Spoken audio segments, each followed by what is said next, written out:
कुंज बिहारी श्री हरिदास हम फिर से प्रस्तुत हैं आप सभी के मध्य में मेरे प्रभु की बात करने के लिए और सनातन धर्म से जुड़े हुए एक विशेष जानकारी आप सभी के बीच में प्रस्तुत करने के लिए। कहते हैं जब आकाश भी अपने रंग बदलता है, जब चंद्रमा रात में लालिमा लिए चमक उठता है, तब मानव मन भी परिवर्तन की ओर अग्रसर होता है। यह एक सामान्य दिन नहीं है, यह एक दिव्य संगम है।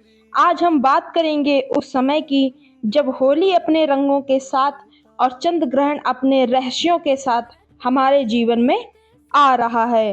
हजारों वर्ष पहले की बात है। समुद्र मंथन के समय देवों और असुरों ने अमृत के लिए संघर्ष किया। उस समय एक असुर, स्वरभानु नाम का असुर, छल से देवताओं की पंक्ति में बैठकर अमृत पी लेता है। जब यह बात चंद्रमा और सूर्य देव भगवान विष्णु को बताते हैं तो वे अपने सुदर्शन चक्र के प्रहार से उसका सिर और धड़ अलग कर देते हैं। सिर को राहु और धड़ को केतु कहा गया है।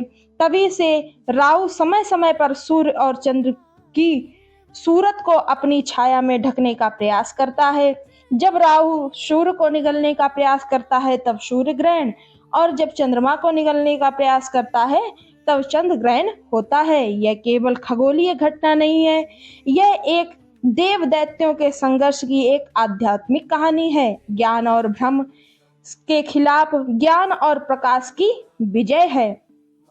यह साल 2026 जो है वो दुर्लभ खगोलीय और सांस्कृतिक घटना लेकर आया है, जब होली का पर्व उसी दिन चंद्र ग्रहण के साथ जुड़ रहा है। एक ऐसा योग जो कई वर्षों के पश्चात आता है, वह उसके विषय में आज हम बात करते हैं। फाल्गुन पूर्णिमा तिथि की शुरुआत 2 मार्च 2026 को शाम 5:55 तक हो जाएगी और फिर पूर्णिमा तिथि का समापन 3 मार्च शाम 2026 को 5:07 पर होगा। इस पूर्णिमा पर ही होली का त्योहार आता है, लेकिन इस बार यह त्योहार 2 हिस्सों में मनाया जाएगा।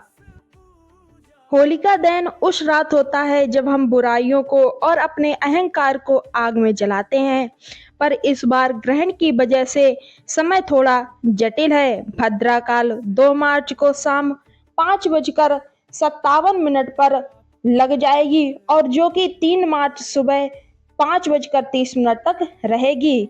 धर्मशास्त्र कहते हैं भद्रा काल में पवित्र क्रियाएं नहीं की जाती हैं, इसीलिए होलिका दहन का शुभ मुहूर्त इस बार 2 मार्च की रात्रि 12:50 से 2:02 के बीच में किया जाएगा, क्योंकि इस समय भद्रा काल के पक्ष की समाप्ति है। होलिका दहन तो 2 तारीख की रात्रि को होगा, मगर इस बार हम सभी रंग जो है वो 3 तारीख को खेलने की जगह 4 तारीख को खेलेंगे, क्योंकि 3 तारीख को ग्रहण शाम को 6:26 से 6:46 तक है। ये मेन समय है, लेकिन ग्रहण का प्रारंभ 3:19 पर हो जाएगा और ग्रहण का मुक्ति काल जो होगा वो 6:47 रहेगा और इस दिन सूतक सुबह 6:23 पर लग जाएगा। 3 मार्च को सुबह 6:23 पर सूतक लग जाएगा। इस समय किसी भी शुभ कार्य, यात्रा या पूजा तथा नए काम की शुरुआत करना वर्जित माना जाता है। 3 मार्च को ग्रहण और सूतक काल, इस दौरान होली के रंग तो खेले नहीं जाएंगे, इसीलिए रंगों वाली होली अगली सुबह यानी कि 4 तारीख 2026 को मनाई जाएगी। लेकिन 3 तारीख जो है ये एक विशेष समय है। आप इस समय का यूज करके अपने इष्ट के नजदीक जा सकते हैं। इस दिन हम रंगों से होली नहीं खेल सकते हैं, लेकिन अपने इष्ट के भावों से होली अवश्य खेल सकते हैं।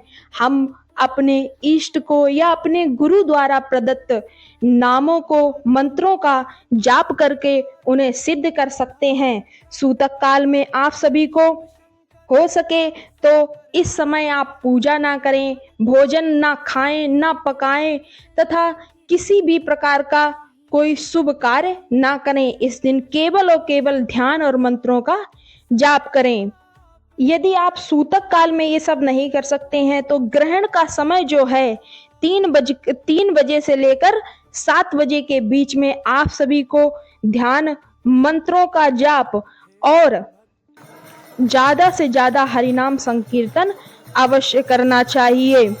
समय इस समय किसी भी शास्त्र को ना पढ़ें या भगवान के विग्रह को ना छुएं तथा जब ग्रहण समय स्टार्ट हो उससे पहले आप सभी को स्नान करना है और ग्रहण समय जो भी आप सभी वस्त्र धारण करेंगे वस्त्रों सहित जब ग्रहण का मुक्ति काल या मोक्ष काल हो जाए उस समय आप सभी को वस्त्रों सहित स्नान करना चाहिए।